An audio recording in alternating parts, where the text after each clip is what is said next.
परमेश्वर के नाम की स्तुति हो। आज की सुबह हम भजन संहिता 107वें अध्याय के दूसरे और तीसरे पद से मनन करेंगे। दूसरा पद, यहोवा के छुड़ाए हुए ऐसा ही कहें, जिन्हें उसने शत्रु के हाथ से दाम देकर छुड़ा लिया है। तीसरा पद, और उन्हें देश देश के पूरब पश्चिम उत्तर दक्षिण से इकट्ठा किया है। इस आशीषित वचन के आधार पर हम परमेश्वर के छुड़ाए हुए लोग हैं विषय पर मनन करेंगे। अंग्रेजी बाइबल में ऐसा लिखा है, let the redeemed of the Lord. हम परमेश्वर के छुड़ाए हुए लोग हैं। परमेश्वर ने हमें कहाँ से छुड़ाया है? परमेश्वर ने हमें पूरब पश्चिम उत्तर दक्षिण देश से छुड़ाया है। वो भी हमें हमारे शत्रुओं के हाथ से छुड़ाया है। प्रियो, कितनी आशीषित पदवी है जो प्रभु ने हमें दिया है। यीशु मसीह का उद्देश्य हमें एक धर्म का हिस्सा बनाना नहीं है, बल्कि किसी भी धर्म से हमारा ताल्लुकात क्यों न हो, उन सबको प्रभु अपने द्वारा आज़ादी देता है। शत्रुओं के हाथ से, पाप से, दुनिया से हमें अलग करके प्रियजन बनाया है। हमारी इस पदवी को संभालना केवल हमारी जिम्मेदारी है।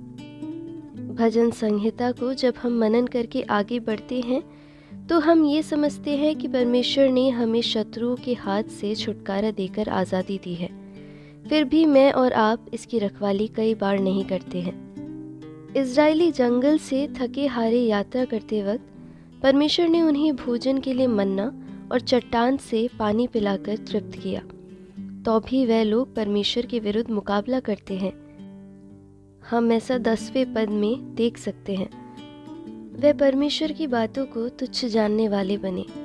इस कारण वह फिर लोहे की जंजीरों में बंध गए, क्लेश के द्वारा नीचे किए गए, गिरने की हालत तक आ गए। मदद करने के लिए कोई न रहा। प्रियो, याद रखिए, यदि परमेश्वर हमारी ओर से हमारा सहायक है तो चाहे कोई भी न हो तो भी परवाह नहीं, पर यदि परमेश्वर हमारे विरोध में है तो चाहे कितने भी लोग हमारे आसपास मदद के लिए हो तो भी उसका कोई लाभ नहीं। याद रखें, परमेश्वर के जन इज़राइली जब उन्होंने अपने स्तर की रखवाली नहीं की, तब वे छुड़ाए हुए लोग होने पर भी इस पदवी से नीचे गिरे और परमेश्वर से मुकाबला करने वाले बने। वहाँ से 17वीं आयत की ओर आते हैं तो हम देखते हैं कि वह मूर्ख बन गए। मूर्खता के कारण जो अपराध उन्होंने किया उसे छुपाया और उन्होंने अपने पापों को परमेश्वर के समक्ष स्वीकार नहीं किया। मेरे प्रियो, परमेश्वर हमें हमारे परिवार में, कलीसिया में, समाज में, देश में एक पदवी दी है। हमें इस पदवी को किसी भी कीमत देकर सजाने वाले बनना है। एक भक्त ने इस प्रकार गाया है, छुटकारा पाए हुए झुंड जल्दी जाग कर प्रभु की सेवा कर। ऐसे ही मैं और आप अपने आप को हर दिन याद दिलाकर जगाना है। हम कैसे लोग हैं या फिर किस धर्म से ताल्लुक़ रखते हैं, यह महत्वपूर्ण नहीं, बल्कि ये महत्वपूर्ण है कि क्या हम मसीह द्वारा छुटकारा पाए हुए हैं कि नहीं।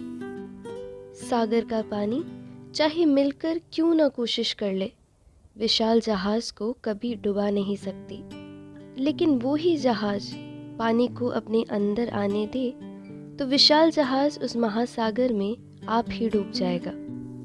प्रभु ने हमें छुड़ाए हुए लोग बनाया है, बुलाकर अलग किए हुए लोगों के साथ मिलाया है। इस दुनिया के गंदे पानी हमारे जीवन समान जहाज में प्रवेश करने ना दे। ध्यान दे, बहुत से छुड़ाए हुए जन मुकाबला करने वाले बन गए और मूर्ख बनकर गिर गए, लेकिन मुझे और आपको प्रभु के आने तक अपने आप को सुरक्षित रखना है। प्रभु हम सबको इन वचनों से आशीषित करें। आइए हम अपनी आंखों को बंद करें और प्रार्थना करें। हे हमारे स्वर्गीय पिता परमेश्वर, आपके दिए हुए पदवी को बिना नकारते हुए ज्ञान के साथ आपके छुड़ाए हुए जान वाली पदवी में हम स्थिर खड़े रहे। यीशु मसीह के नाम से मांगते हैं, आमीन। आप सबका दिन अनुग्रहित हो।